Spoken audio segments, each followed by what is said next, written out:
गेले 15 दिवस सातत्यानं दोन्ही राष्ट्रवादींची आघाडी होईल आणि पुणे महापालिकेमध्ये हे दोन्ही पक्ष एकत्रित लढतील असं सांगितलं जात होतं. तशा चर्चा जोरदार सुरू होत्या. बहीण भावांमध्ये सुद्धा तशा पद्धतीचं कम्युनिकेशन होतंय अशा बातम्या बाहेर येत होत्या. मात्र आज दुपारनंतर अचानक या दोन्ही राष्ट्रवादींमध्ये आघाडी होण्याच्या बाबतीमधला जो निर्णय होता तो चिन्हावरून फिसकटल्याची माहिती समोर येते. आज राष्ट्रवादी शरद पवार पक्षाचे पदाधिकारी जे आहेत ते अजित पवारांना दुपारी भेटायला गेलेले होते. मात्र अजित पवार यांनी सगळ्या उमेदवारांनी घड्याळाच्या चिन्हावरती निवडणूक लढवावी असा आग्रह धरलेला होता. जागा ज्या आहेत जागा वाटपांच्याबद्दल एकमत झालेलं होतं. मात्र असं जरी असलं तरी चिन्ह जे ते चिन्ह हे घड्याळच राहील अशी भूमिका अजित पवार यांनी घेतली आणि ते त्यांच्या भूमिकेवरती ठाम होते. त्याच्यावरती चर्चा झाल्यानंतर राष्ट्रवादी शरद पवार पक्षाच्या वतीनं सुप्रिया सुळे आणि जयंत पाटील यांच्याशी जेव्हा चर्चा झाली स्थानिक पदाधिकाऱ्यांची तेव्हा त्यांना स्पष्टपणे सांगण्यात आलं चिन्ह ही आपल्या पक्षाची ओळख आहे. त्यामुळे काही जरी झालं तरी आपले उमेदवार हे तुतारीवरतीच लढतील, तुतारीच्या चिन्हावरती लढतील. मात्र तसं जर मान्य नसेल तर तातडीनं महाविकास आघाडीबरोबर आघाडी जी आहे ती करून निवडणूक लढण्यासाठीच्या बैठका सुरू करा. आज सकाळपासून काँग्रेसला त्याचबरोबर शिवसेनेला या संदर्भातले निरोप देण्यात आलेले होते. दुपारी एक महत्त्वाची घडामोड घडली ती म्हणजे जयंत पाटील हे 2.5 तास मातोश्रीवरती दुपारी गेलेले होते. हे सगळं झाल्यानंतर आता संध्याकाळच्या सत्रामध्ये या शांताई हॉटेल जे आहे त्या शांताई हॉटेलमध्ये रास्तापेठेतल्या महाविकास आघाडीची बैठक सुरू आहे.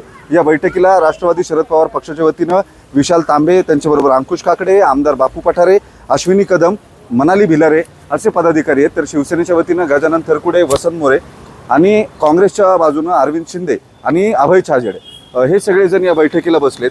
एक महत्त्वाची गोष्ट जी आहे ती याच्यामुळे अधोरेखित झाली आहे. जो वेग किंवा जो मोमेंटम दोन्ही राष्ट्रवादीच्या एकत्र येण्यानं घेतलेला होता त्याला आता खोडा बसलाय आणि त्याची आणखी एक दुसरी बाजू जी समोर येते त्याच्यामध्ये असं सांगितलं जातं पुण्यामध्ये भाजप आणि एकनाथ शिंदे यांच्या शिवसेनेची युती होणार होती. मात्र याही युतीमध्ये बिघाड झालेला आहे आणि कदाचित एकनाथ शिंदे आणि अजित पवार हे एकत्र जाण्याच्या चर्चा ज्या आहेत त्या सुरू झाल्यात. त्याची चाचपणी केली जाते. साधारणपणे 40 ते 50 जागा या एकनाथ शिंदे यांच्या शिवसेनेला लढवायच्या आहेत पुण्यामध्ये त्यांची ताकद वाढवण्यासाठी आणि त्या दृष्टीनं भाजप त्यांना स्पेस देऊ शकत नाही हे जवळपास निश्चित आहे. त्यामुळे या सगळ्या प्रक्रियेमध्ये आता आघाड्या ज्या आहेत त्या आघाड्या तुटताना दिसत आहेत, युत्या ज्या आहेत त्या तुटताना दिसत आहेत आणि नवीन फॉर्म्युलेशन्स जे आहेत ते समोर येत आहेत.